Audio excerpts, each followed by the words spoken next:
phantom of night that has no heart, or one that lieth dead in the desert, or a ghost unburied, or a demon, or a ghoul. Whatever thou be, until thou art removed, thou shalt find here no water to drink. Thou shalt not stretch forth thy hand to our own. Into our house enter thou not. Through our fence break through thou not. We are protected, though we may be frightened. Our life you may not steal, though we may be scared to death. Welcome to Scared to Death, Creeps, Peepers, Roberts, and Annabelles. I'm Dan. Hey, Dan. I'm Bob. You're Bob this week. Yeah. Hey, Bobby Lynze. Hi, it's me, Lynze. Happy Thanksgiving to everyone listening. Take a break from the horror of spending time with your relatives and, spend some time with us. Yeah, exactly. I love Thanksgiving. Me too. I don't care about anything except for the food. I know it is the best. It is the best comfort food. It is. It's so good. My perfect combination is turkey, a little bit of stuffing, a little bit of cranberry, and a little bit of sweet potato, like all in one bite. Because as you know, I have to eat every bite like it's my last, and I need the proportions to be just right. I like turkey with a little bit of gravy on it, mashed potatoes, gravy on it, green bean casserole, cranberry sauce, and sweet potato casserole with marshmallows on top. That's my perfect plate, and I don't mix them. Other than turkey and potatoes, I'll mix those together. This year, I'm going to make, I told your mom that I would make these cheesy potatoes that you've never had that are like a thing in my family. And they're so trashy, terrible for you. It's like frozen shredded Ore-Ida potatoes, like cubed potatoes, sour cream, and then you put, I think, potato chips on top. They are delicious. Okay. They sound delicious. Yep. So that's what I'm into. Hope you all are having a great Thanksgiving, and I hope you are actually enjoying time with the family. I was thinking of more of those peripheral relatives that sometimes you see them once a year, and it's more than enough. Yep. I feel like many of us have those. And hope you have a lot to be thankful for. We are very thankful that you keep listening to the show and really all the Bad Magic production shows. Brand new Heartbreaker mini collection in store now at badmagicmerch.com. Awesome tee and sweatshirt hoodie featuring what I can best describe as a broken soul. Oh. A shattered love ending in tragedy, perhaps. But not this one. But not this one. Not this one. It's just a fun design for merch. Okay. And the Bad Magic Productions Charity of the Month, still IAVA, Iraq and Afghanistan Veterans of America. Thanks to you, Creeps and Peepers, we have given them $15,800. So proud to help those who help so many. That's amazing. For additional info, go to iava.org.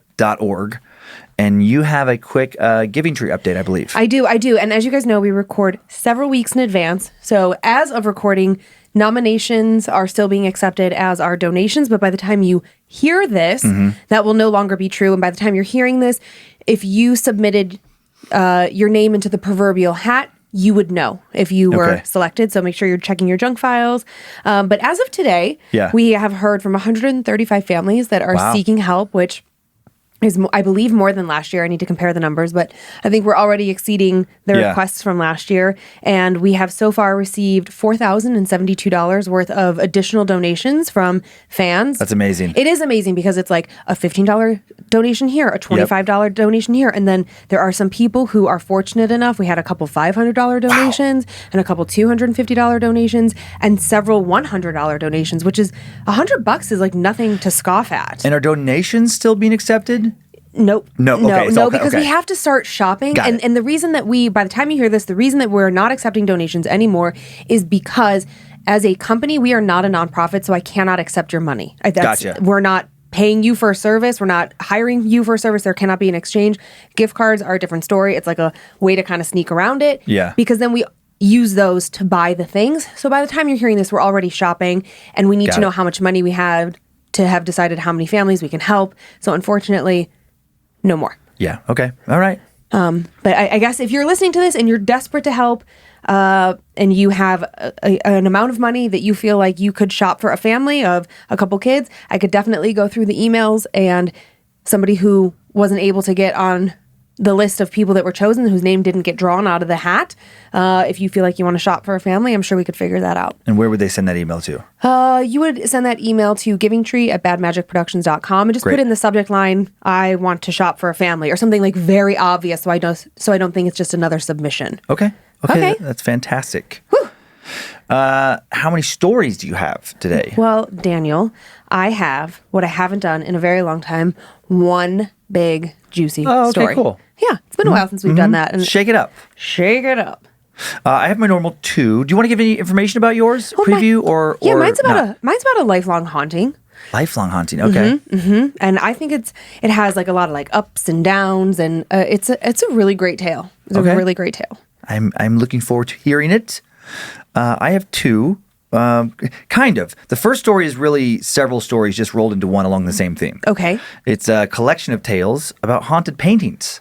Which we haven't Oh. done a collection like that before. I don't think we've ever looked at a haunted painting. No, they've come up like peripherally in in a few stories where people get spooked by a painting in a house. Oh, you yeah, know? we had that not that long ago. Yeah. But we haven't had like, in the stories we've had, it's like, is the haunted, is the painting haunted or is the home haunted? And the paintings, it just happens to be in the home. This is a collection of, paintings that move from place to place and bring their haunted energy with them.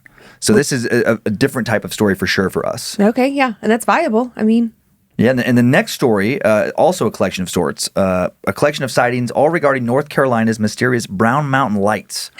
What are they? Ball lightning, train lights, some other easily explainable non-paranormal phenomena, or something else entirely. okay. So we have a variety of mysteries to explore today. I'm into it. It sounds like a fun episode. Yeah, I think so. Are you ready to get started? I am. I'm going to show off my socks, and I'm just going to say, as many of you know who've been following my journey, my hip is giving me a lot of trouble today. So if I randomly and suddenly stand up, it's because it's like I've been sitting and it's just been catching, and all of a sudden it's like that horrible feeling of like if I don't move, I'm gonna like spontaneously combust. So if I suddenly stand up, I'm sorry. Look at these like sort of like retro-y guys. Those are fun, but like 70s style. Yeah, I bought them for myself. Nice. Very nice. All right, let's do it, Dan. Okay, a little bit of setup, but not much in this first story. And again, we've talked about, various haunted objects here on Scared to Death before. Haunted dolls, the occasional mirror, another object like a Ouija board that serves as a portal to some realm different than ours. But to my knowledge, as we just talked about, we've never talked about haunted paintings. Not like this. Again, we've covered some paintings that, hung in homes that their subjects used to live in that have definitely seemed to watch people, move even. But in, these cases, is the painting itself haunted or the location where the painting happens to be haunted? Today we talk about works of art, going from house to house, bringing some sort of curse or maybe dark paranormal energy of some other kind with them. Time now for the tale of From Out of the Painting It Crawled. Ugh. Let's begin with a very well-known artist, but not a very well-known work. You're probably familiar with late 19th and early 20th century Norwegian artist Edvard Munch and his famous painting, The Scream, an abstract painting of a man with his mouth open, now considered a masterpiece. Even if you don't know it by name, you probably know it by sight. We'll throw up a pic at the end of the story that will, like always, also appear in the Scared to Death Facebook and Instagram feeds. We'll also throw in a picture of The Dead Mother, a much more less-known work, and one that may be haunted. Before he was a famous painter, Munch was weighed down by a childhood tragedy. The pain he felt shows up throughout his works. When he was a young boy, most of Munch's family, including his brother, sister, and mother, passed away from tuberculosis. His father was a religious zealot who told him that their deaths came as divine punishments for their sins. Munch's father's doom and gloom religious outlook cast a miserable and unhappy shadow over his childhood, and he carried some of that gloom with him throughout his adult years. He once wrote, "My father was temperamentally nervous and obsessively religious, to the point of psychoneurosis. From him, I inherited the seeds of madness. The angels of fear, sorrow, and death stood by my side since the day I was born." So clearly this affected him. The Dead Mother seems to echo a lot of that angst, despair, and insanity that Munch felt. It depicts a young girl with her back turned to a bed on which her dead mother lies as she holds her hands to her ears and displays a wide-eyed expression of disbelief. And some people think that this painting is somehow alive. Several previous owners claim that the girl's eyes have incessantly followed them, and not in a way that a lot of paintings seem to do. With this painting, some people have claimed to truly have watched its figures move. They say that they've witnessed the sheets on the mother's bed move and rustle, and that the girl's apparition has occasionally left the painting altogether. How insane. Imagine having a painting of a young girl and her dead mother on your wall, and then one night before bed, you look over and notice that now the girl is gone entirely from the painting. Burn the painting. Even scarier would be if the mother left with her. Blah. Or if the mother left and the expression on the remaining girl's face was one of malice, one of wait until mother finds you. Currently, the painting is now held at an art museum, Kunsthalle Bremen, in Bremen, Germany. If anything is still occasionally leaving this painting, at least it's not wandering off into anyone's home, we hope. On to the next haunted painting. A haunted painting of perhaps a haunted photo. One woman who goes by the name of Laura P. for anonymity claims to have experienced more than just strange sightings. An allegedly accomplished painter, Laura wrote that she's sold many of her works to individuals and businesses all around the U.S. When she first saw a photo taken by commercial photographer James Kidd on display in Tombstone, Arizona, she thought it would make for some very cool subject matter for her next work. The photo is of an old stagecoach stop and stagecoach, double exposed with an old wagon in the foreground. When James Kidd had this picture developed, he claims it revealed something he did not expect. Standing on a log to the left of the wagon is a figure he says was not there when he took the picture. And seeing it, I would say that he would have remembered this figure had he seen it. The figure is of a headless man, his boots, pants, and coat dangling down as though he had been hanged. James Kidd maintained that the photo has been examined by Kodak and other experts, and to prove that he did not doctor it in any way. Laura asked him if she could do an oil painting of this photo, and he agreed. Back home in Sierra Vista, Arizona, down by the U.S.-Mexico border, she began work on a 16 by 20-inch oil painting based on this photo, and about halfway through finishing it, she started to get a strange feeling, what felt like a warning. A voice inside asked her, why did she really want to paint this? What was so compelling about it? Should she finish it? Should she not finish it? She brushed off this feeling, thinking it was normal to have artistic doubts. She told herself she needed to push through and complete it. But then when she did complete it, strange things began to happen around her home, things centered around this painting. They started small. She took the frame painting with some others to display at a local gallery. 3 days later, an employee from this gallery's office called her and asked her to pick this painting up. Not the others, just the painting of the headless man. They wanted it out of the gallery. It was freaking the staff out. Every morning they claimed the painting would be found hung crooked. They would straighten it. The next morning it would be crooked all over again, and they just didn't like the way the painting was making them feel. And there had been a number of stranger occurrences at the gallery recently. Papers going missing. A suddenly odd amount of accidents, things being dropped, appointments not showing up. Everything felt off since the painting was hung, and they wondered if the painting was somehow to blame. Thinking they were overreacting, Laura took her painting back, and then she'd soon come to regret it. Soon after the painting returned to her home, she began to hear strange bumps in the night, like something rattling around, but she never saw anything moving. She swore she sometimes heard footsteps, but never saw anything. In 1995, Laura and her husband moved to a brand new home in Tennessee, bringing the painting with them, hoping the strange occurrences would stop. The painting hadn't sold like other work she'd done around the same time, and even though Laura herself didn't really like it, she felt like she just couldn't get rid of it, or even store it away somewhere. At the new home, Laura and her husband found that the garage roof leaked when it rained. The couple called some roofers to come in and take a look, but although the roofers came 3 times to repair it, they never found the source of the leak. The painting was hanging on the wall between the living room and the garage, right where the leak was. They moved the painting, and the garage roof never leaked again. Another evening, when Laura was preparing dinner, she set the salt and pepper shakers on the kitchen island before going to the door, calling her husband for dinner, letting him know that dinner was ready. When she got back to the bar, salt had been spilled all over it and all over the floor. The salt shaker was standing upright, still where she'd set it down. Another time, a heavy gate that would have been hard to remove came off its posts for no apparent reason. All the hardware was completely intact. And then there was a time they believed that something in the painting tried to kill them. One night, they'd been doing some yard work when they went into the garage to rest. Laura's husband went inside to mix some drinks, returning with the drinks in thick gold-colored glasses with ice. They finished their drinks, decided to have another, so he went inside with their empty glasses. Laura then took 1 or 2 sips from her second drink when she looked down to see a large chunk of glass had been broken off from the top. The glass had been whole when she had started to take her drink, at least she thought.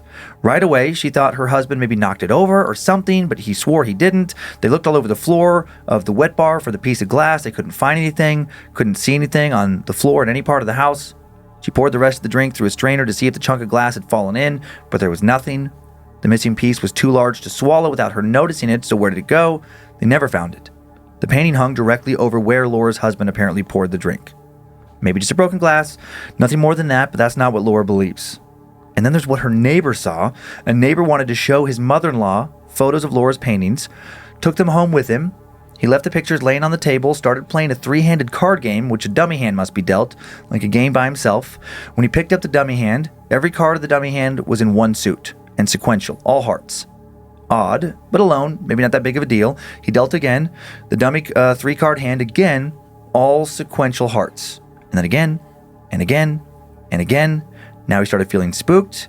Then he saw the hazy white figure of a person seemingly get up from a chair at the table he sat at and leave the room. He swears to this day that this figure had no head. He immediately returned the photos and said he never wanted to touch them again.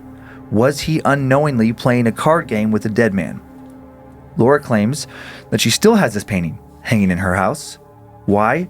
She just can't seem to part with it. She's claimed that recently some people have asked to buy it, but she won't sell it. She says she's afraid that someone else might have worse experiences with it than she's had.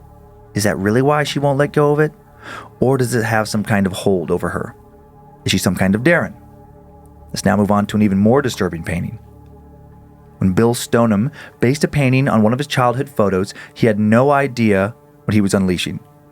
When the photo was taken, showing Bill at 5 years old next to a friend, Bill's father was in advertising and did quite a bit of traveling, and the family was staying at his grandmother's apartment in Chicago to save money. The place was so small, Bill was forced to sleep on a mat in a closet filled with dresses, coats, and hats.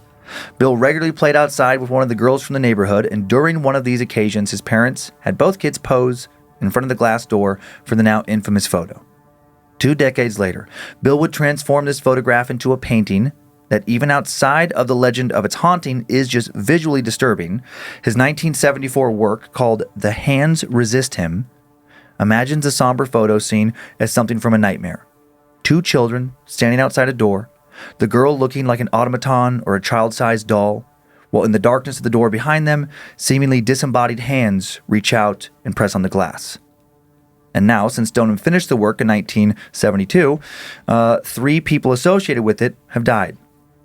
So, 1974 was when it was first exhibited. 1972 was when it was finished. Bill sold the painting in 1974, The Hands Resist Him, to actor John Marley, famous for his role as the movie producer in The Godfather.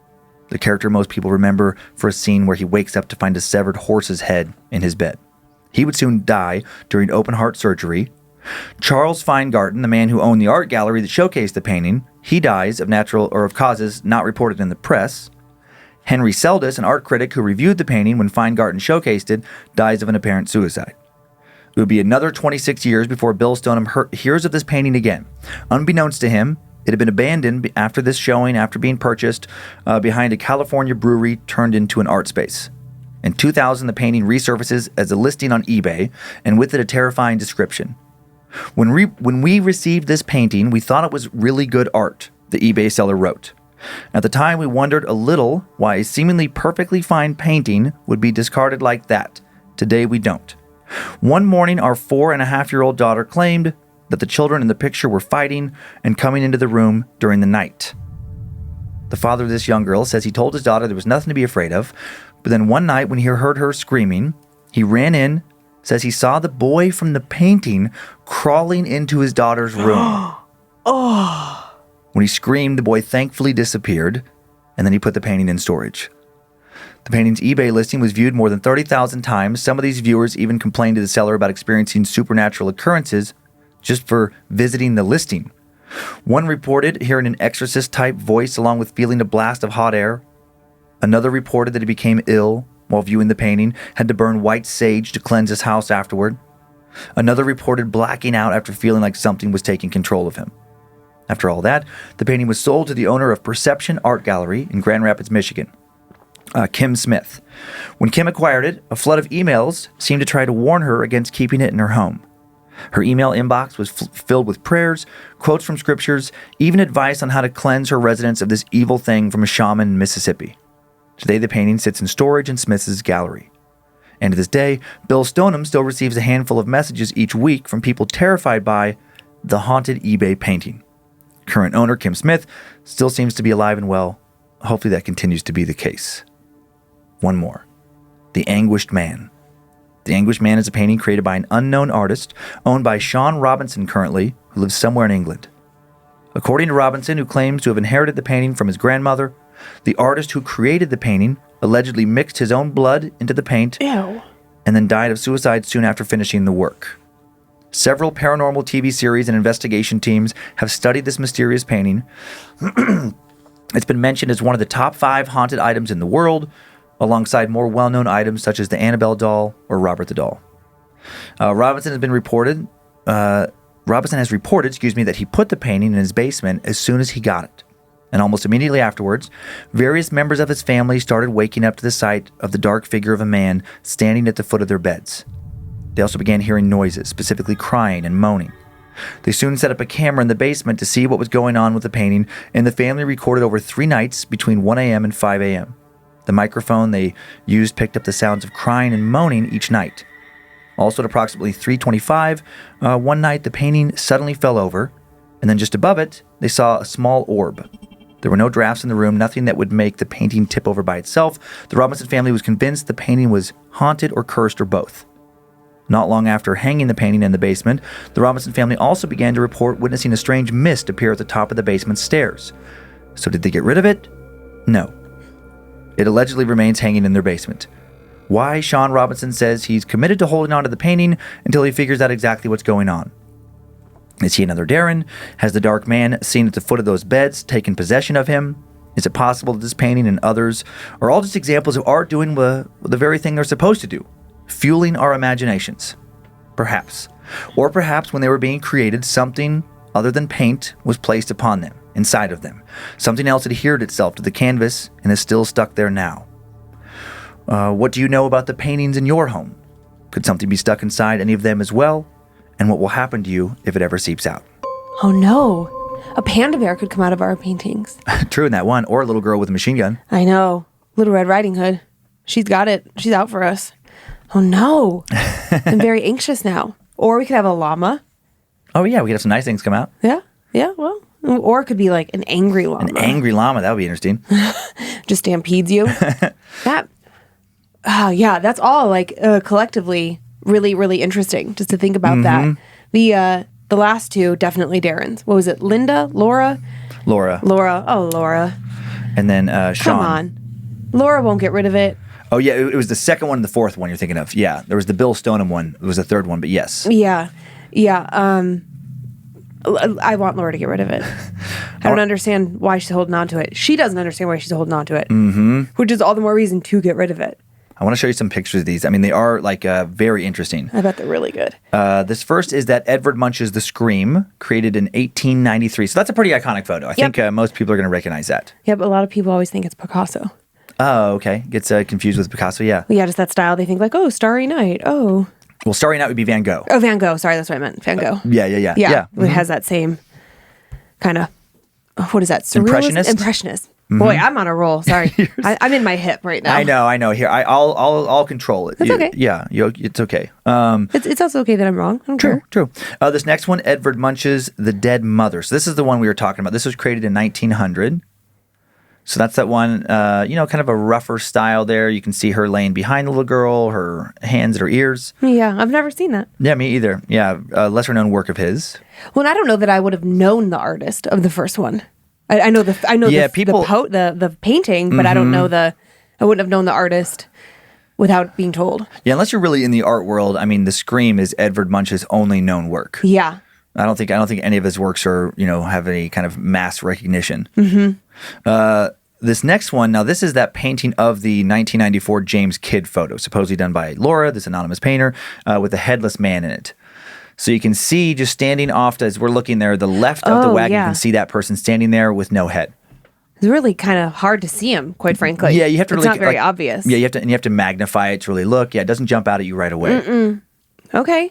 And then this next guy, Bill Stoneham, I actually really like his stuff. His stuff is the most disturbing to me, and it's I don't know, it does have a strange appeal.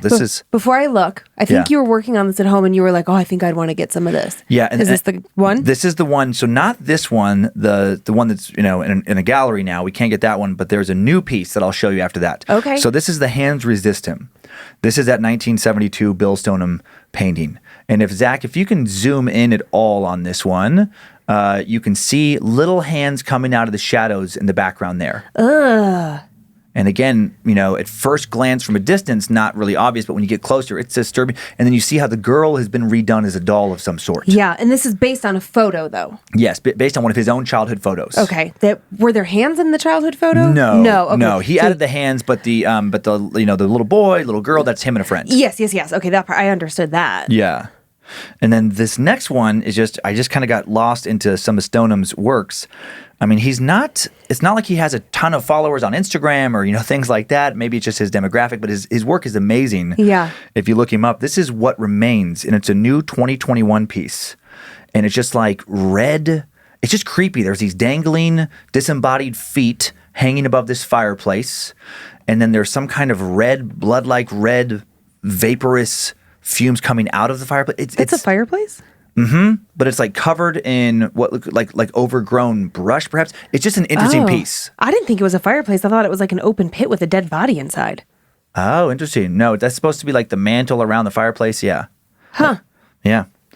And then this last one is the one I talked about in the story, The Anguished Man, that unknown artist, unknown creation date. That looks like a burn victim. Yeah, it's just Really, it's that's little, really uncomfortable. surrealistic. I've seen that. I've come across that picture before online. I just didn't know what it was. It looks very primitive. Yeah, it's I don't very like it. very interesting work. That one freaks me out the most.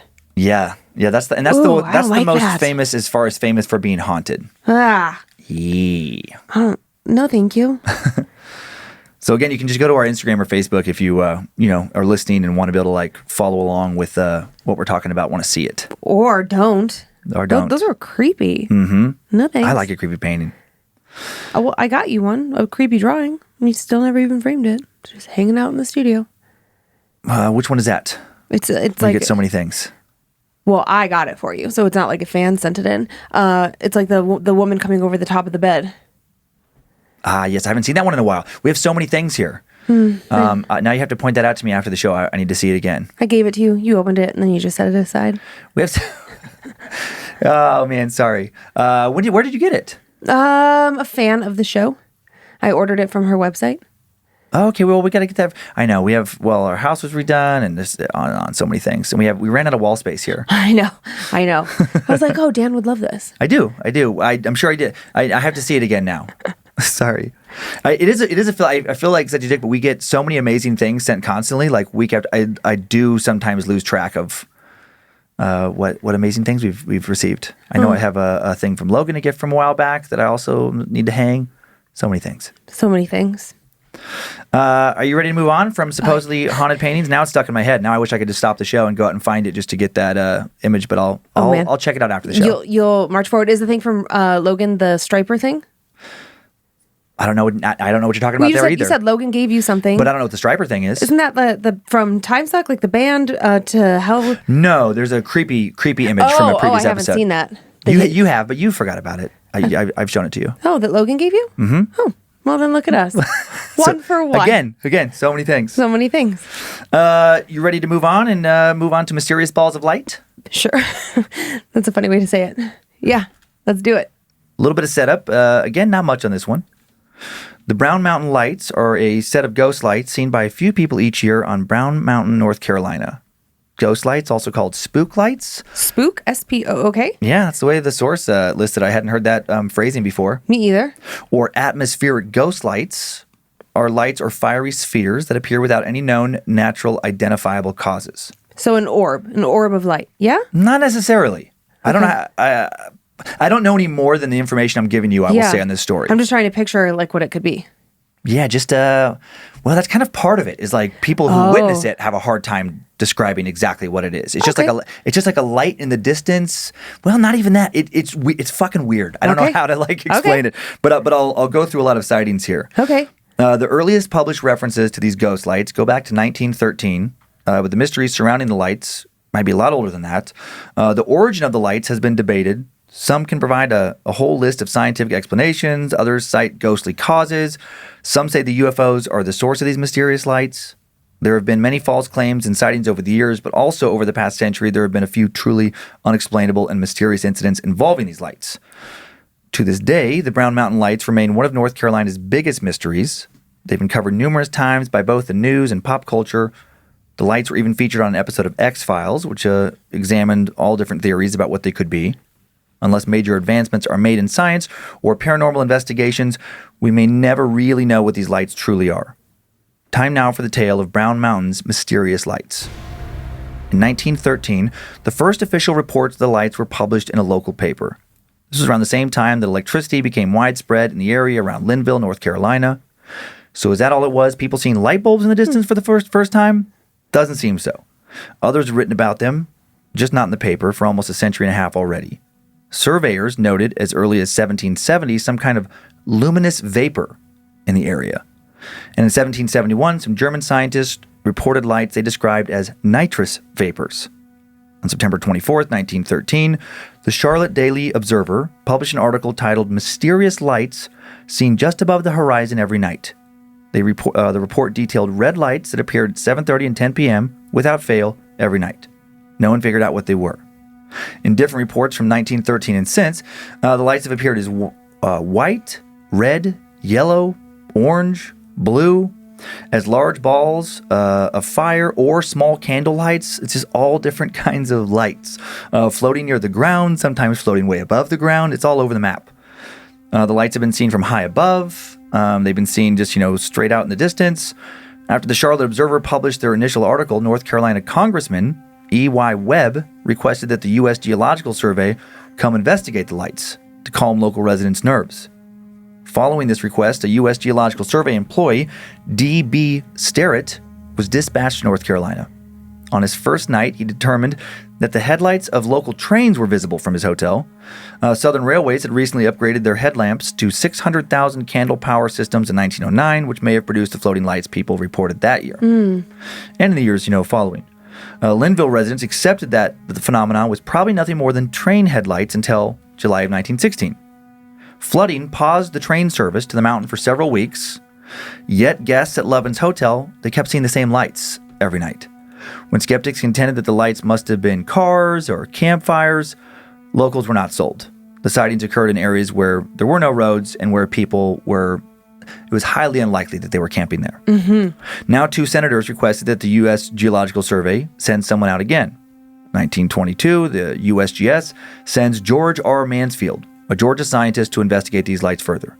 He uses a map and a telescope to view the lights with the Lovin family, since their hotel seemed to have the best lookout spot in the area and was where the majority of reported sightings occurred. He wrote that the lights seemed to move and flare in brightness. The lights were stationary throughout the night, as shown by repeated azimuth readings. However, when he plotted the approximate locations of the lights on a map, they matched the curve in the railway track, and the lights corresponded to the train schedule. So again, people think it's trains. Mansfield proves the lights were just trains, possibly brush fires, easing the public's concern about ghost lights, even though they've been witnessed when no trains had been running previously. For an alternative explanation, he proposed will-o-wisps, or will-o'-the-wisps, an atmospheric ghost light seen by travelers at night, especially over bogs, swamps, or marshes, produced by organic decay, described as bioluminescence produced by organic decay, like gases going up into the air that have some kind of luminosity to them. I was not familiar with this phenomenon before, but there is a natural phenomenon where you can see almost like a firefly or like bugs. It's some kind of decay phenomenon. Despite these findings, the Lovin family insisted that they still saw true Brown Mountain lights that were not this bioluminescence. In the following years, local authors wrote more tales about the Brown Mountain lights. A 1936 article claimed the lights were the spirits of a woman and her baby once murdered on the mountain. 1938, the Asheville Citizen published an article claiming the lights had been witnessed for centuries before electricity, trains, cars, or any such thing. The story they published claimed that centuries earlier, a great battle was fought between the Cherokee and the Catawba peoples near Brown Mountain, and supposedly, according to local tribal legends, the lights were the spirits of maidens who used torches to search for their dead husbands following the battle. In the 1950s, when UFO fascination swept the nation, Ralph Lale threw Brown Mountain into extraterrestrial lore. He self-published a novel about a trip he claimed to have taken with aliens. He claimed that in 1965, they kidnapped him on Brown Mountain and took him to their planet. Additional Brown Mountain sightings have been reported since June of 67. In 1961, I guess backing up a little bit here, I don't know why I put 1967 there. That might have been a previous example that I chose not to include there. So forget 1967. We're going to back up from 1965 to 1961 when Josiah Lafayette, known as Fate Wiseman, became the owner of Wiseman's View. It may be pronounced locally as Wisman, but it's spelled Wiseman, a property where many have claimed to encounter the lights. In 1961, a relative, Scotty Wiseman, wrote a very popular in its day song about the lights called Brown Mountain Lights. Their ancestor, Josiah, made the oldest confirmed report of the Brown Mountain Lights in 1894. He was camping with his father, Josiah, when he saw a flash of light in the distance. The flash appeared at the same place and within a half hour of the same time every night. 1915, kind of bouncing around with dates now, Brown Mountain became part of the Pisgah National Forest. Visitors began to come to see the lights from the Blue Ridge Parkway overlook. The best time to see them historically has been in the early evening when there's a dramatic temperature change and before or after a storm. Daniel Catan, director of observatories for Appalachian State, claims that people see the lights around dramatic temperature changes because they're seeing ball lightning. So ball lightning, another possible explanation, a strange documented phenomenon, one that scientists don't know how to explain. Ball lightning appears for a few seconds at a time. It can look like a sphere, floating through the air. Natural, but no one knows what causes it. Other explanations over the years have included moon dogs, moonlight shining on a haze, St. Elmo's fire, electrical discharges from sharp objects during a thunderstorm. Despite all these rational theories, many still insist that not all the sightings can be explained by science. Local historian Mike Fisher, I have no idea how to say his last name. It's like Fischesser. Fischer. It's like I don't know how the hell you say that. And it wasn't anywhere online in a like actual video or something or audio form. Fisher. So I'm just going to call him Mike. Mike F. Mike F. And Daniel Catan did their best to get to the bottom of what these lights may be several years ago, interviewing roughly 40 people about their experiences with the lights. And while they were able to find rational reasons for a lot of the sightings, they found 3 individuals whose stories could not be explained by science.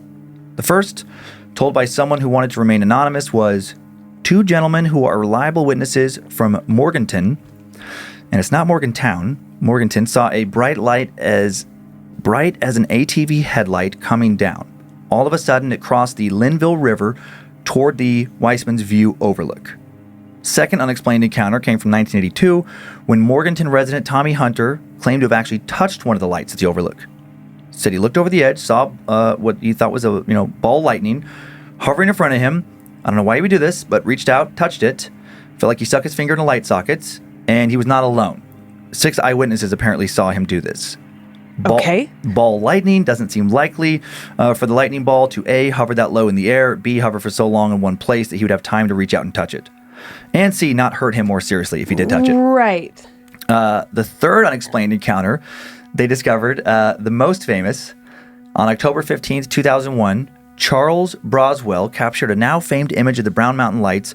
The path the light traveled made a sharp light, a shape like a question mark because of the time-lapse camera. I'll show this picture in a little bit here. He claims to have seen a round light. Took him years of work, but he finally captured the lights on that fateful night. And there have been other strange, hard-to-explain sightings not covered by Mike F. and Catan's interviews. Recently, some loggers who've worked in the area have claimed to have had close encounters with the lights themselves. They've described them as glowing, floating spheres, appearing too close to the ground, moving in ways that seem too deliberate to be ball lightning. Some have claimed the lights have followed them through the woods, that they appear sentient. Paranormal investigator Joshua Warren once visited Brown Mountain on a camping trip as a boy and had an experience that changed his life and put him on the path of becoming a paranormal investigator. He said he saw balls of red light twinkling over him, then watched as the lights climbed through the trees and ascended into the sky. He's since spent years researching possible scientific explanations for what he saw, and he can't find any answers. Burke County Travel and Tourism Director Ed Phillips had yet another unexplainable encounter with these lights. One night he brought a journalist with him to the mountain. The pair sat on lawn chairs for 45 minutes, suddenly saw a light appear in front of them at eye level, hovered in the air, unmoving, for several moments, and then they both said they saw the same thing at the same time and then just shot out and just disappeared. Ed Phillips held 2 symposia in 2012 where various experts discussed their theories about the lights, and some Forest Service officers shared some of their previously publicly untold stories. Retired U.S. Forest Service officers Les Burrell and C.W. Smith later spoke about their encounters as part of a TV special on the Brown Mountain Lights. Stories they originally shared at these symposia. CW said, I wasn't really interested that much in the Brown Mountain Lights. We were there responding to a call. I never really looked for the Brown Mountain Lights, and all of a sudden, Les and I, at approximately the same time, saw a light. I said, you see that light over there? He said, yes. Les, I saw an actual light come up about 30 minutes off the outcropping, and it just illuminated right there.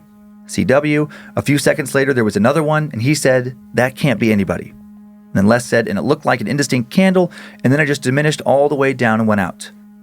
And CW says, it just kind of catches you by surprise, and you just think, well, I'm not going to say anything about it because Les is going to think I'm a nut. Fair. Throughout his long career, Les claims he saw the lights with several other officers. In one incident, the lights passed directly over his car.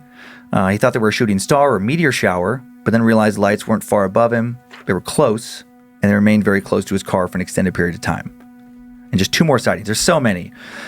In July 2016, researcher Daniel Caton's cameras captured the lights for the first time after 5 years of trying, he said. He told local news outlets, this is the first time we've had dual detection, both cameras. It was something out there. It came on, went back off virtually instantly 4 times over several minutes. We've eliminated all the things that are likely man-made natural sources, so we're left with no real explanation other than it's whatever the lights may actually be. The second time he encountered the lights happened when Daniel was returning from Asheville for a project. An object appeared before him brighter than Venus and remained still for a long period of time, possibly up to 20 minutes. Daniel Caton still doesn't fully understand what true Brown Mountain Lights are, he says. He's determined to get to the bottom of it, supernatural or not. While most of the encounters can be explained by naturally occurring scientific phenomena, some still cannot be explained. So what are they? Until they are solved, the legend of the Brown Mountain Lights will remain a mystery that haunts upstate North Carolina. How weird. Just one after another, after another, after another. I'm going to have you cover for me, but I have to drink a bunch of water. I know. You're... yeah, it's just so interesting that so many people would see the same thing over and over and over, and that no one's gotten to the bottom of it. Which leads me to believe that it is some sort of supernatural something, because if there was an actual explanation for it at this point, we would have it. Don't you think? Yeah, it is just weird. This was a hard story to kind of put into a good narration because there is no interesting narration in this story. It's just a series. There's just so many little I don't know what this light was. Mm-hmm. I think this light followed me. And then it's and the pictures are kind of all over the map. I can't think of coming across a similar story like that where the accounts of the lights aren't consistent. Sometimes they move. Sometimes they don't move. Mm-hmm. Sometimes they're small. Sometimes they're big. Sometimes they're red. Sometimes they're blue. It's just weird. I wonder if it's an alien hotspot. Right. I mean, if I had to pick one UFO, thing. That seems like the most probable, yeah, I guess. Out of possible paranormal explanations, it seems like UFO is something. I don't know. It's so weird. It's just a unique phenomenon out there. I thought the train, I was like, oh yeah, of course it's a train. Mm-hmm. Of course it's a train. But then supposedly when the train wasn't running for a few weeks, they still saw him. And I guess aliens, maybe that would make sense. Maybe they'd be following. I always try to apply it, right? Mm-hmm. Where I'm like, okay, well, let's see, if I'm from another planet and I'm trying to learn what the people on this planet do, then I guess it would make sense that they would zoom down and then, oh, look at those train tracks. I don't know. I don't know. Because it was going in that direction. I don't know. It's weird. I'll show you a few pictures. Okay. And I know that wasn't the scariest story, but it's just just to kind of show what I like stories sometimes that are about possibilities of other things that might be out there, and just those. Well, I think it's introducing a different concept, right? Because it's no one says it is, or is it. To me, I don't hear anybody saying, "Oh, I definitely think it's this." It just sounds like everyone keeps going, "I don't know." Well, yeah, and some of them people do throw out explanations. They're could be these bioluminescence, organic compounds decaying, which could describe some kind of light, but you wouldn't see that kind of light far off in the distance as a clear shape. Right. I don't know. I took that also to sound like it would be more over when you were saying something about decay. Mm-hmm. Is that I'm like, well, then that would imply that there was something dead in that area. Yeah, but and it doesn't sound like anybody's digging around looking to see okay, are there animals or something, animal carcasses or trees? Anything? I guess trees. Yeah, I didn't think about that. I was thinking of a mammal. Oh yeah. And what's weird about that is, it's okay, well, if that's happening there, no one's talked about more things dying in this area than die in any other part of the forest. So if there's lots of light sightings because of that phenomena there, it would make sense to me that there would be similar light sightings in literally all the forests of the world. That's what I was just thinking. I was going to say, I mean, people hunt in this area so regularly. I'm like, oh, we should be lit up like a Christmas tree. Right. Right? Because, I mean, there's really good hunting in northern Idaho. So, okay. Yeah. None of it seems to really make sense. Couple pictures. The first is, Brown Mountain Lights, and just like a kind of a popular photo of just, some of those obviously are stars above. Yeah, up top. Some of those could be homes in the distance, but people used to say that, some of those a little bit lower the horizon are not explained by houses. This next Interesting. This next picture is ball lightning. So just an example of what ball lightning is. Oh. As opposed to just a crisp lightning strike. It's just that, I guess sometimes people say it'll just kind of like stay lit up like that. That's so pretty. It kind of looks like a planet, if you or you like Saturn. The heavens opening up. Yeah, exactly. And then something coming down. That's cool. It reminds me of those. Do you remember those electricity balls? Yeah, that's put your what it hands reminds me on. of. Yeah. And then this last one is that Charles Braswell's famous Brown Mountain Lights photo. This is that one of like the question mark shape.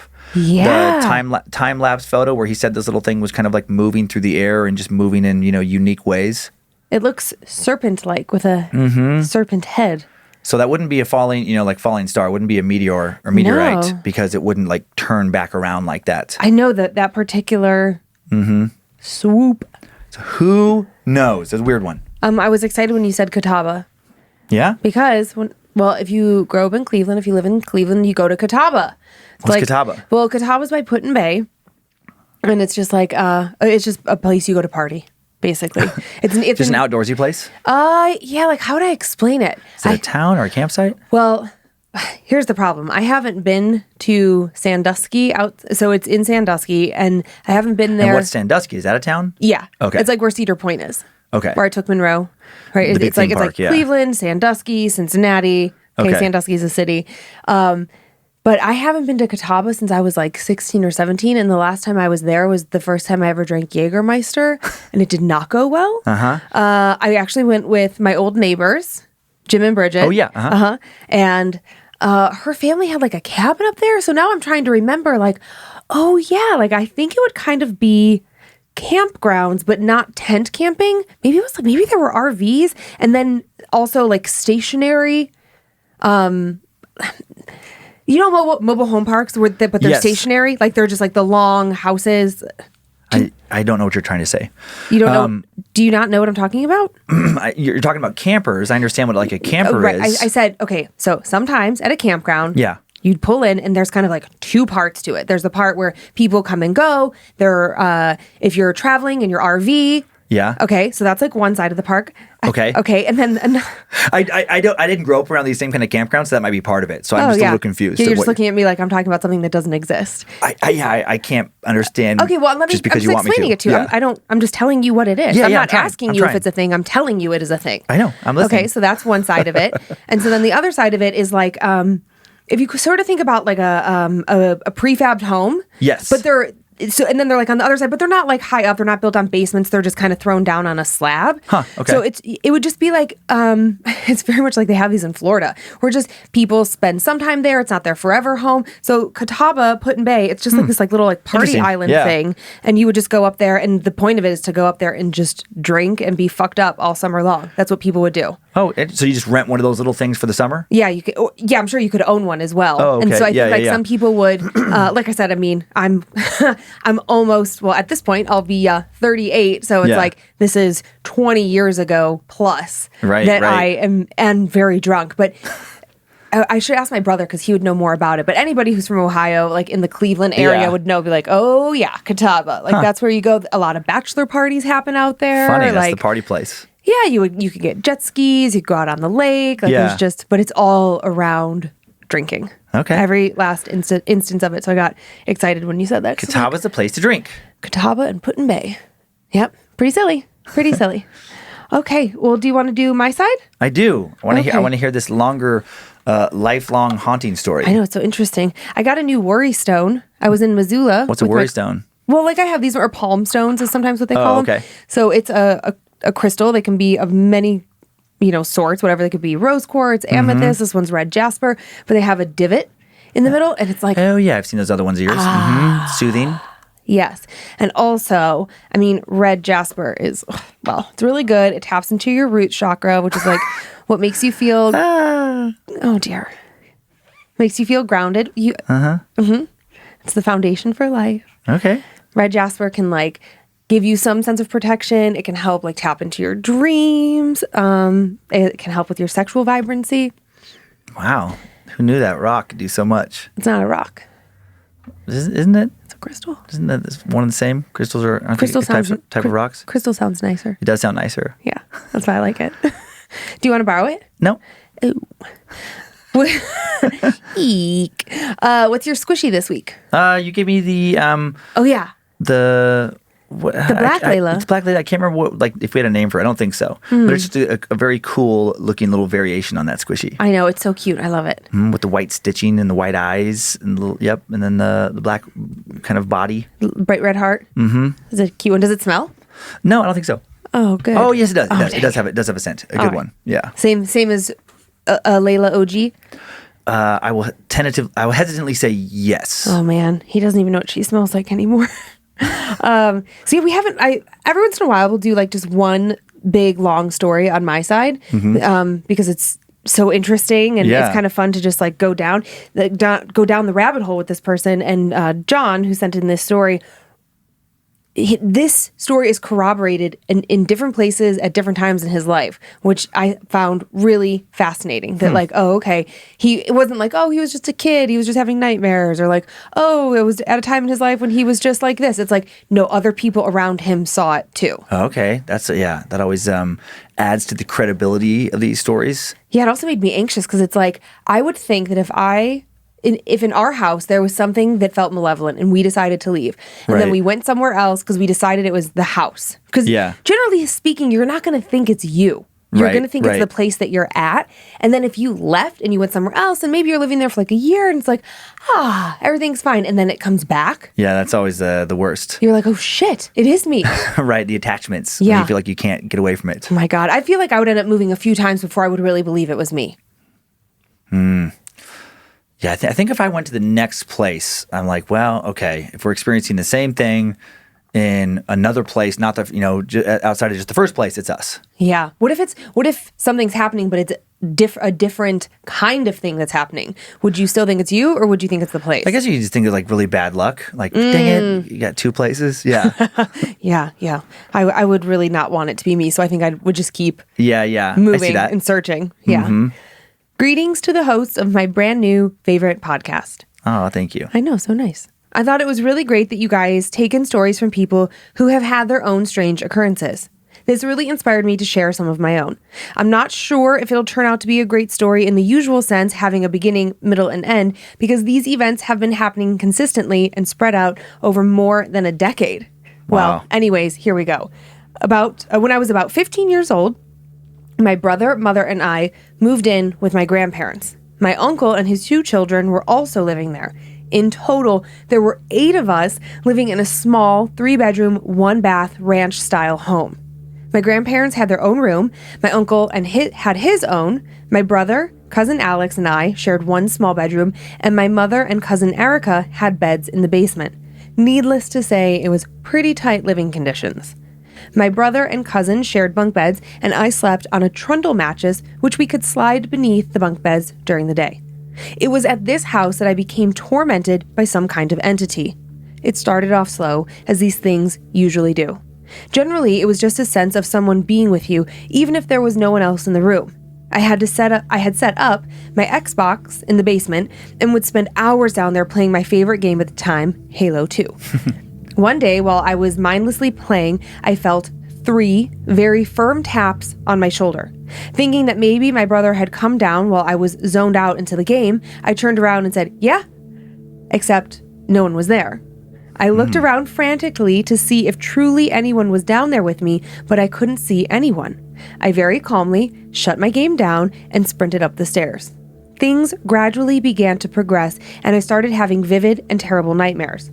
Sometimes I would wake up at night and sense that someone was pacing around in our small bedroom, and on more than one occasion, I would see the silhouette of someone at the foot of my bed.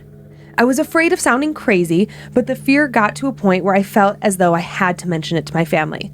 One night at dinner, I did just that. Very casually, I asked if anyone had been experiencing anything lately. My grandmother looked at me and said, "Oh, have you been seeing it?"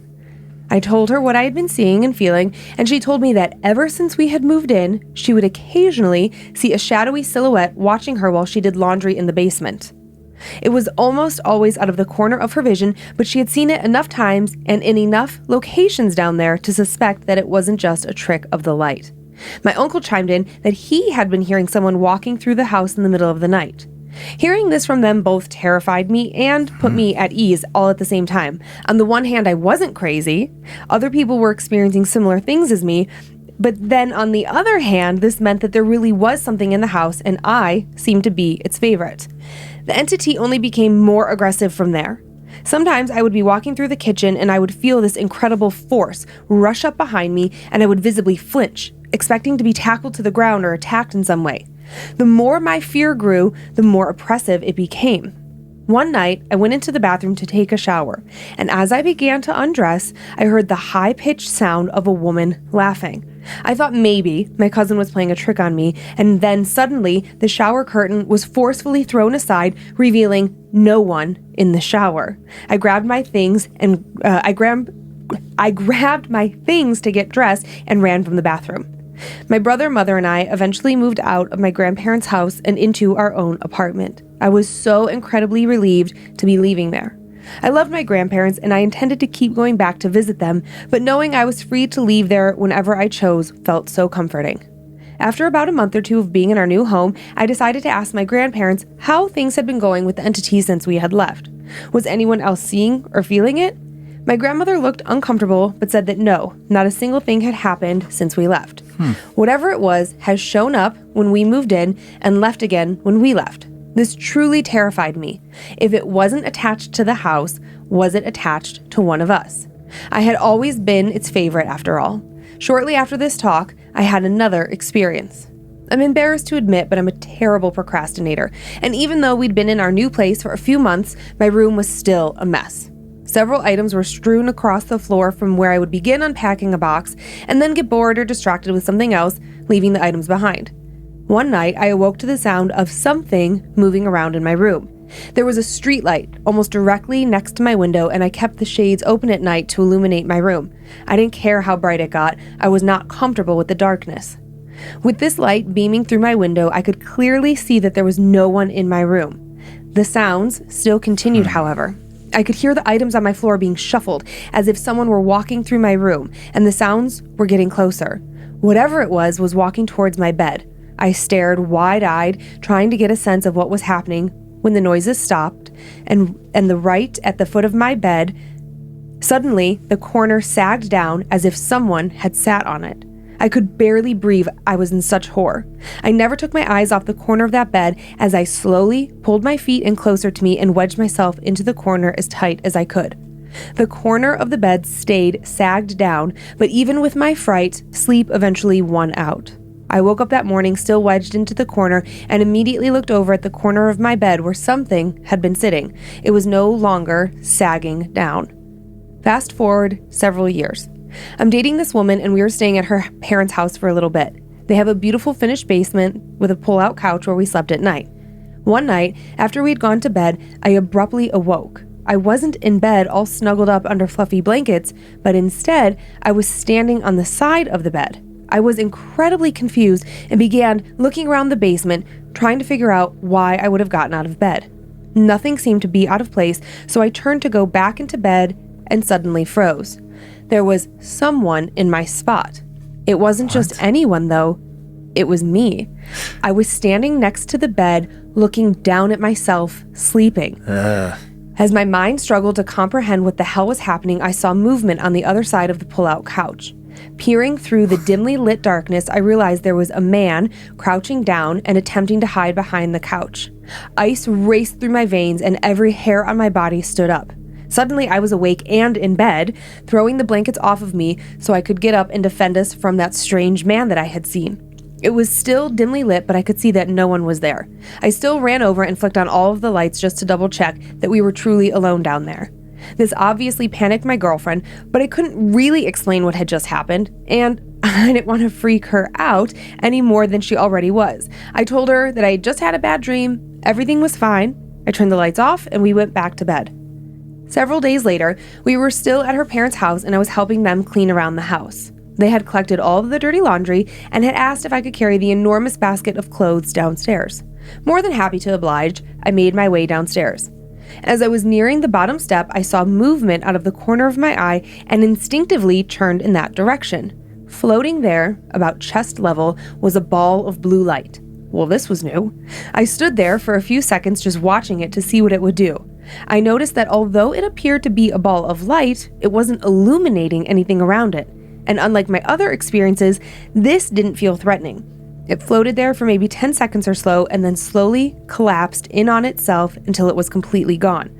With a nervous chuckle, I placed the laundry basket down on the ground and ran back up the stairs. My girlfriend's parents were incredibly religious and very skeptical of the supernatural, claiming there was no room for it in the Bible. They came downstairs with me, determined to debunk my experience, but were unable to find anything that could have generated a floating ball of blue light. We didn't stay at her parents' house for much longer after that, and I returned to my apartment. This was where I was to meet the most aggressive entity to date. As I lie in bed one night, I again woke up abruptly and found myself standing next to my bed. Recognizing that this had happened before, I looked down, and sure enough, I could see myself sleeping soundly in bed. Previously, when this had happened, I had seen a man crouching behind the couch in my girlfriend's parents' house. So with that in mind, I was a little on edge as to what I might see this time. I stood there next to my bed and listened as intently as I could as I scanned the room. Again, I'm embarrassed to admit this, but I was still incredibly fearful of the dark, and at this time, I would use the screensaver on my laptop to illuminate my room at night. It wasn't exceptionally bright, but bright enough for me to see. I noticed that all of the dark patches within my room, the corner at the far end, appeared to be abysmally dark. It was truly the complete absence of light, even in a room that was moderately lit. I kept staring into it, hoping to peer through it and put my mind at ease, when suddenly a face emerged from the darkness. Oh my God. It was a sickly pale color with a large bulging forehead, absolutely no nose, and it was smiling at me. I couldn't move as I was transfixed by this terrifying face peering at me from the darkness. His smile widened, and I knew that he saw me and knew that I could see him. He leaned forward a little bit and whispered, "Psst, hey." I jolted awake in bed and looked fearfully around for the frightening face or the inky blackness that he had emerged from. I spent several nights with the lights on after that. Just like the experience at my grandparents' house, things began to escalate quickly. It suddenly didn't matter if they kept the lights on or not. I could feel whatever it was pacing from the foot of my bed to the side of my bed. Its presence was so overpowering, I could tell exactly where it was as it moved about. Many times, I would make up in the middle of the night, and again, I would hear something whisper from that same corner, "Psst, hey." My fear continued to grow, and I worried that maybe, just maybe, I was actually going crazy. I didn't mention any of this to my girlfriend, as she's very frightened very easily.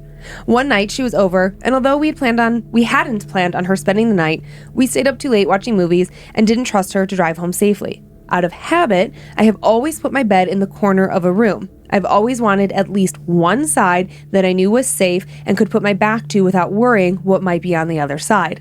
When she stayed over that night, I let her have the side closest to the wall, hoping to shield her in case the entity made any moves.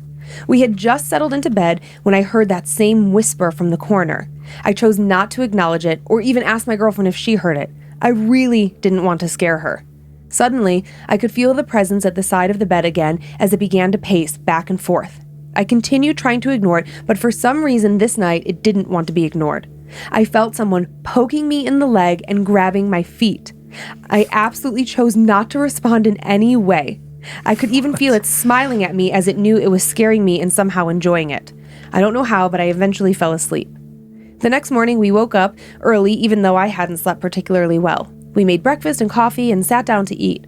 My girlfriend looked like she had something on her mind, and so I asked if she was okay. She looked a little embarrassed and said, "Okay, I was probably dreaming, and I don't want to freak you out, but did you hear a loud whisper in the room last night?" All of the hairs on my body stood up, and as calmly as possible, I asked her to describe what she heard. I'm not entirely sure. I was just about to fall asleep, and I swear I heard someone say, "Psst, hey," or something like that. She said. I could have cried right there. Just like at my grandparents' house, having someone else that had experienced what I had been hearing made me feel like I wasn't crazy after all. I felt validated.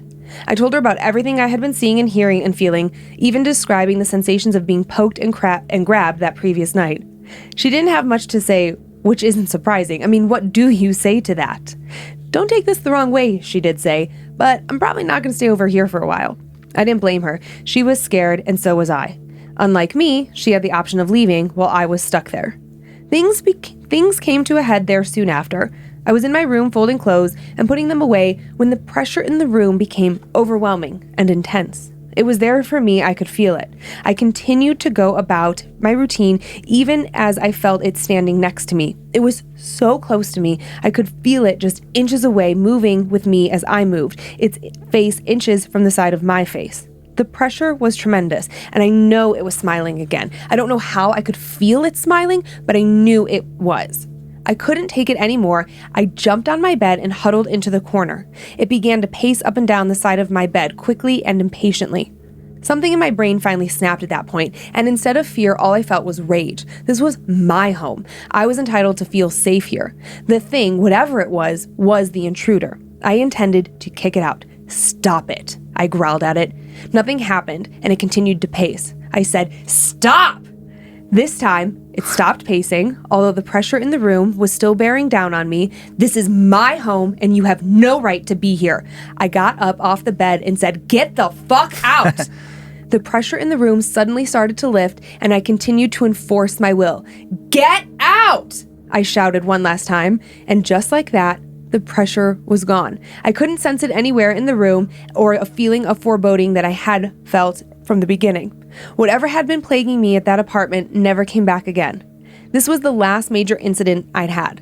It's been 5 or 6 years now, and I've moved just as many times. I'm clear across the country now, far, far away from all of those frightening memories. In all of the places I've lived since, there have always been some kind of activities, but generally the passive kind. Something will somehow tip over or move out of the blue on its own.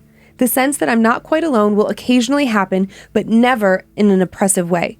It's much more peaceful now, but I do worry about the next time things begin to escalate. Sincerely yours, John. Wow. That is a crazy tale. Isn't it though? I have a bunch of thoughts. I made a bunch of little notes, but one thing I was thinking there towards the end is how great it would be if just you could just yell at stuff and it would just listen to you and go away. But you can.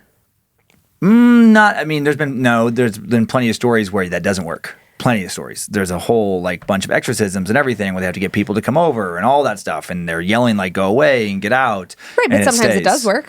Right. But what I was going to say is it would be nice if every time. Oh, I see. Yeah. Yeah, that worked. Where it was that easy. You know, if you're having some crazy affliction, you're just get out of here. And the thing was just all right. I wish you could just put a sign up on your door no demons welcome here. Right. They're oh, dang it. Let's try the neighbor. Like if it was that easy. Yeah, that would be nice. He's lucky it worked for him. Oh, yeah. And then just that crazy thing. I mean, it was corroborated, but that just the weird whisper. I know. Just that, psh, hey. Can you imagine? No. And then coming out of that darker area than the surrounding light. But I had a weird thought with that where, we tend to get kind of binary thinking, I think, with spirits, where it's malevolent and it's the most evil and dark and, horrifying, or it's totally good and harmless and almost the ghost of a lost little boy or whatever, or a relative. And then there's this whole middle ground of it can be kind of a dick, but not fully a dick. Or what if they're just weird and quirky? Yeah. I just pictured what if it's playing a practical joke? Yeah, and just a nut. There's plenty of nutty, weird people where it's maybe you work in an office with, Ted is just an odd guy. Right. And he has an interesting social affect, and you just you can't build a rapport with him, and he wants to, throw lame jokes to you, or he finds weird memes that only make sense to him. And Are you describing our son? No, at least they make sense to his buddies. Yeah. But it's but there's those people, it's it can be, you may make it sad, but it's maybe he eats alone all the time because he just doesn't know how to connect. Yeah. And then I'm just thinking of like that person in ghost form.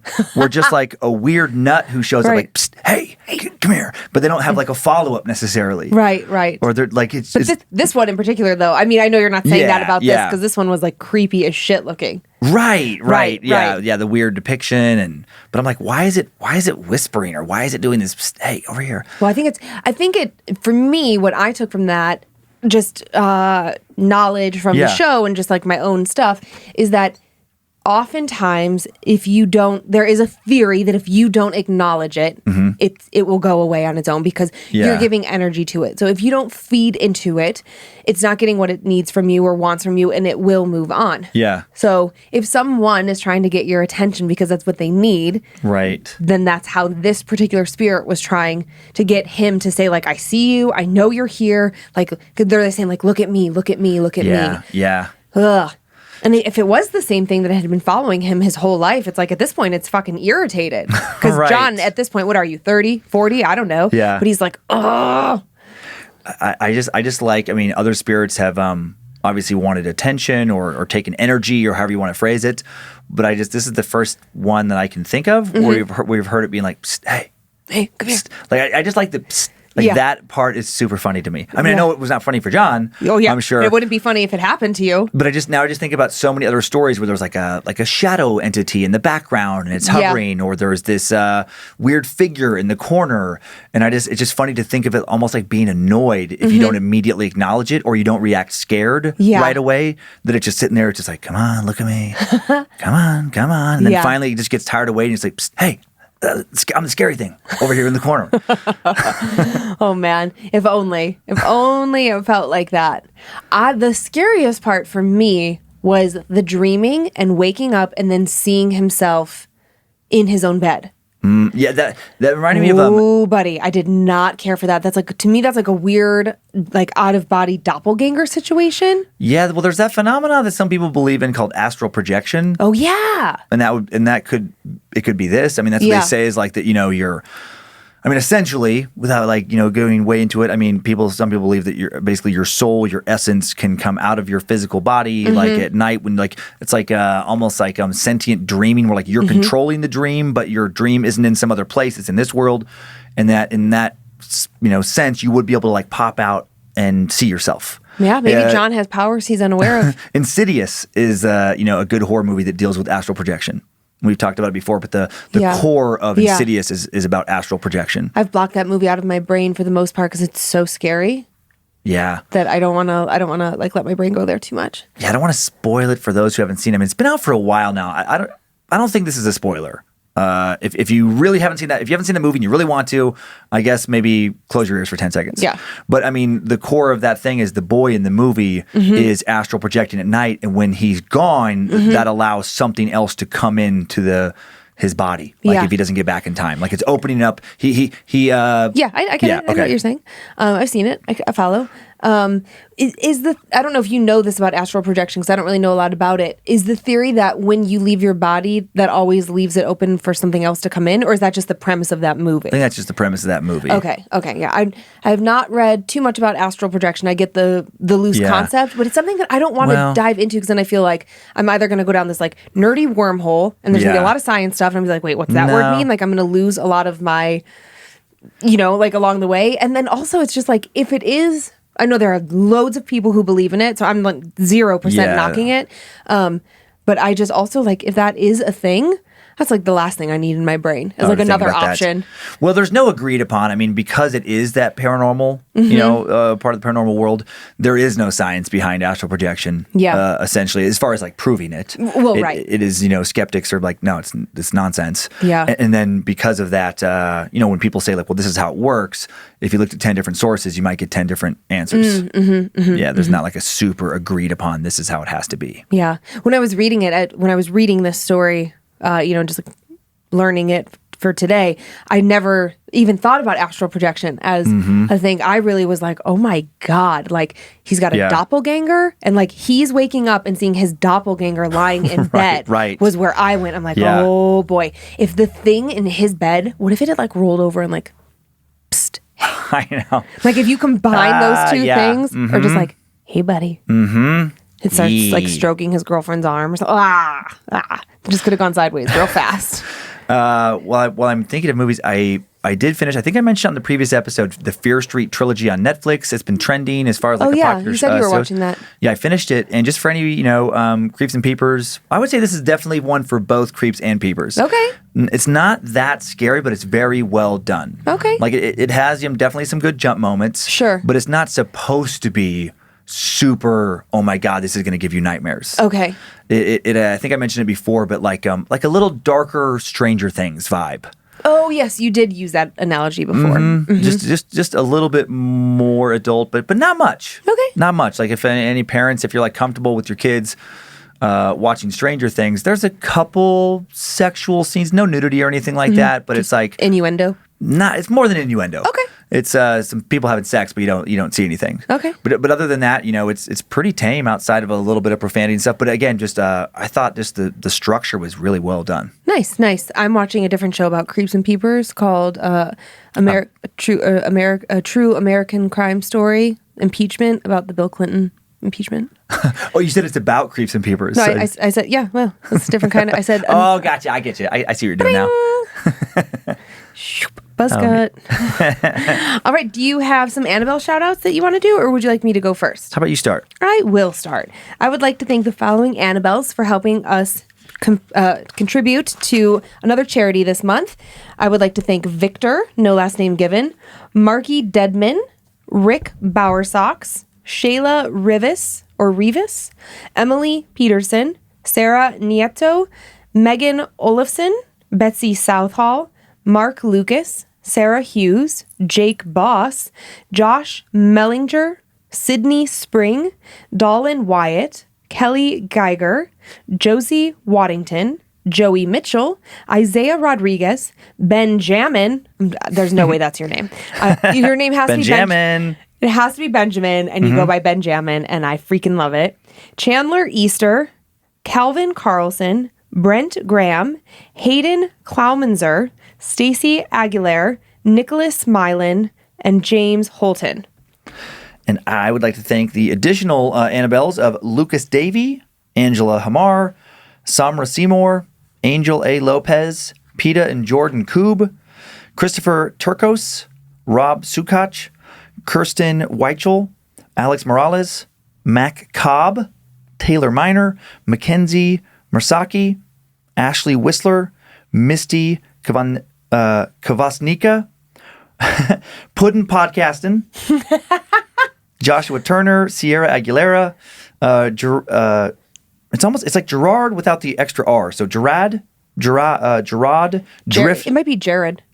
Yeah, just a different spelling for Jared that I'm used to seeing. So possibly Jared Driftzilla Gonzalez, Carmen Clark, Christy Weaver, Josh M, Kelly, Linthicum, Cassidy Hale, Jesse Rose, Tim Callahan. Yeah, thank all of you. And it is an interesting thing. I'm just thinking with names. It's funny. I do not feel bad for mispronouncing like names anymore. Mm-hmm. Just because, and I did this a little bit with Kyler. Where his name was just somebody's name like that I grew up with, but it's like I'm guessing like that person's parents, like Kyler Wilson's parents, could have just made it up. Right. Like this happens more and more where I think like maybe years ago people kind of depict family names, traditional names more. And now in the last couple generations, people just literally make shit up. Yeah. And so sometimes the spelling, I'm like, well, yeah, there's a reason I haven't seen this because it's a nonsense word. That somebody's parents were like, this is what I want.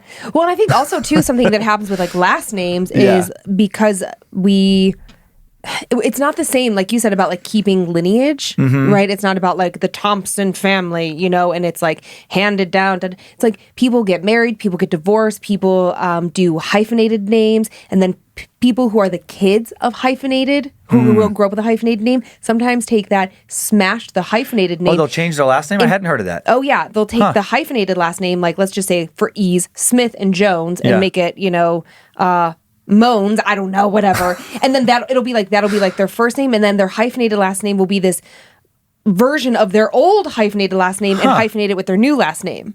I had not heard of that. People changing their last names too. So I was like Radzyminski. My mom was Hogue. So if my mom would have taken Hogue and Radzyminski and decided to be hyphenated, if she would have been Joan Hogue hyphen Radzyminski. And then if I took Hogue and Radzyminski and made a new last name out of that, it's essentially like how you can take a new middle name. You can change your name whenever you want. So people will do that, especially if you're getting married. You have to go change your name anyways. Right. So then you can do that. So I could have been like weird hyphenated last name smashed into new name. Hyphen Cummins. Lynze, weird name, hyphen Cummins. Crazy. So some of these, like, it becomes, right? Because, and you're also, like, you're blending cultures, like, in a way that we used to not, right? So it's like some of these names, sometimes I'm like, well, I don't know this because I grew up in Ohio, and, like, I don't know some of these names that are very common in England. Right, sure. It's like the Smith and Jones of the UK, but I don't know. I've never seen that word before, but you came over here, you married somebody, now they've got your last name, and I'm like, I got nothing for you. Do you have some spoopy shout outs? Oh, I do. Oh, man, I almost skipped right over them. Let me just get right back there. Okay. I would like to give the following spoopy shout outs to Dan and Elisa. Congratulations on your engagement. They bonded over Scared to Death. One of them, I'm thinking Dan wrote in asking for this, so hopefully she said yes. This was a preemptive. To Bobbery from Austin, happy B-Day. To Creeper Whitney from Peeper Jacob, I'll always be there for you, hang in there. To Chandler from your brother Brandon, happy belated birthday. To Hope from David, congrats on your engagement. Oh, he just proposed. Hope she said yes. I guess we've got two of them. Wow. And to Ashley from Sean, happy belated birthday. And that is our show. Thanks for continuing to send in your personal tales of terror to mystory@scaredtodeathpodcast.com. You can email us for everything else at info@scaredtodeathpodcast.com. Thanks to Logan Keith and Liz Hernandez for their work on social media, and to Logan again for running badmagicmerch.com. And thanks to Zach Flannery for producing and directing today. Woohoo! Zach Cohen for custom soundbed creation, Heather Rylander for organizing the My Story emails, and book editor Drew Atana for helping format the listener stories each week. Thanks to producer Sophie Evans for finding my first story today, producer Olivia Lee for finding the second. Joe Paisley, our thoughts are with him. He is out this week dealing with a family emergency. So, his father's undergoing some pretty serious medical tests right now, and Joe's with him in the hospital, hoping to hear good news soon. It is pretty serious, life-threatening situation. So send good thoughts to Joe, hug the ones you love, and enjoy your nightmares, creeps and peepers. Hope you were scared to death. Bye. If spirits threaten me in this place, fight water by water and fire by fire. Banish their souls into nothingness and remove their powers until the last trace. Let these evil beings flee through time and space. Evil may pass through, but hath no home here within, scared to death.